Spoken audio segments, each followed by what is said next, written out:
que aconteceu ali na votação na Câmara, mas há uma consciência no Senado, me parece, de que há, vamos dizer, uma necessidade de algum aprimoramento, e a própria Câmara reconhece que o Senado vai aprimorar, e depois, voltando à Câmara, provavelmente será acatado, né?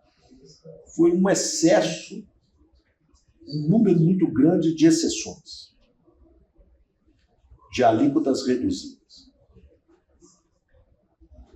E isso é ruim, porque nós podíamos ter um IVA com uma alíquota de 20%, uma alíquota base de 20%, se não tivéssemos nenhuma exceção, se ele fosse aplicado de maneira uniforme a todos os segmentos, mas as exceções que foram incorporadas no texto da Câmara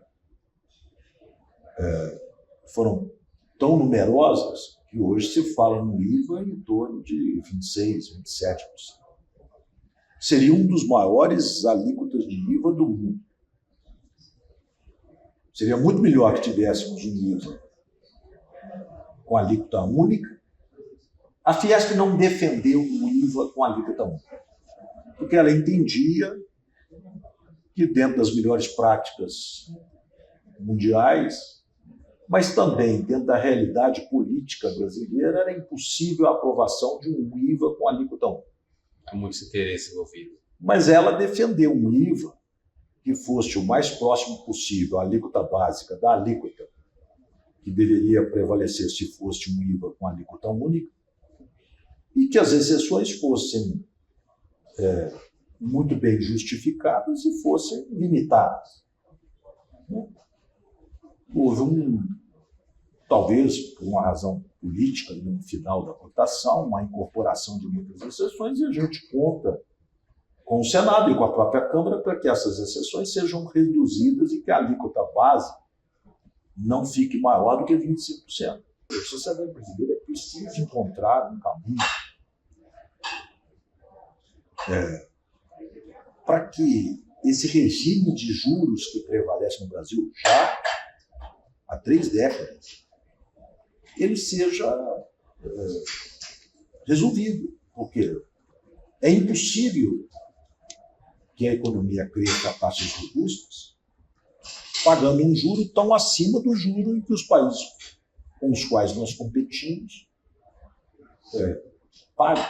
É impossível, não existe, não é sensato um país que precisa crescer, porque é o crescimento que vai produzir as melhores políticas sociais, que é a política do emprego. Toda pessoa quer ter a dignidade de acordar e trabalhar para sustentar a sua própria família. Mas se o país não cresce, não tem emprego, aí você pensa, mas agora a gente está em pleno emprego, né? Infelizmente, muitos destes postos de trabalho são precários. Nós fizemos, aqui na Fiesp, um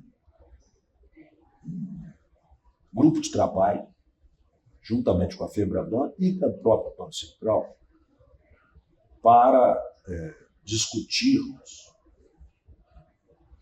todas as razões que levam o Brasil a ter uma taxa de juros e spreads bancários tão mais altos.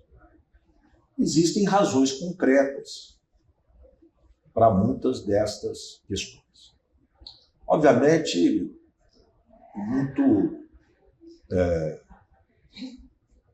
muito abordado o tema da questão fiscal.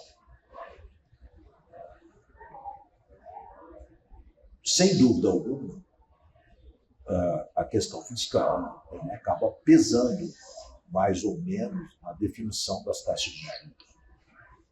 Mas a gente tem que lembrar que a principal rubrica da despesa pública é justamente os juros, né? Que vão elevando a dívida como percentual do PIB, de maneira, ou seja, os juros mais altos acabam levando a própria dívida pública a ser um percentual do PIB mais alto, que, por sua vez, trazem, vamos dizer, a questão fiscal para a vitrine como justificadora dos justos. Tem uma equação aí que é circular, né? Quando a gente vai fazer uma planilha eletrônica, às vezes, se você faz numa fórmula, numa célula, ela dá um erro de lógica, né? Porque ela está apontando para uma outra célula que depende dessa mesma célula para ser solucionada. Então, essa questão de lógica circular, de certa maneira, está acontecendo no Brasil. Então, você fala assim, é hoje responsabilidade desse Banco Central? Eu acho que o Banco Central manteve a Selic num patamar elevadíssimo por um período muito longo. Mas eu não acho que nem cabe muito essa discussão. Eu acho que nós estamos discutindo alguma coisa pontual e circunstancial e nós devemos estar discutindo esse assunto que está prevalecendo no Brasil há muito tempo e como que a gente rompe esse ciclo de juros mais elevados do que a média mundial e leva a um problema fiscal que, por sua vez, justifica os juros continuarem elevados. Como é que a gente rompe isso que eu acho que a gente tem que tratar? O texto final que acabou sendo divulgado, que a Fiesp assinou, eu acho que ele foi interpretado por alguns como tendo sido algo de decisão político-partidária. E não era um texto que defendia um valor que eu acho que é um valor absolutamente fundamental, né? Que era a democracia, e, ao mesmo tempo, defendeu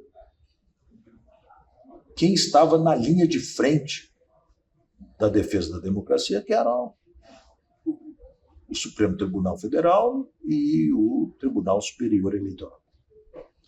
Então, alguns interpretaram aquele texto como um posicionamento político-partidário, como a Casa tinha uma visão, vamos dizer,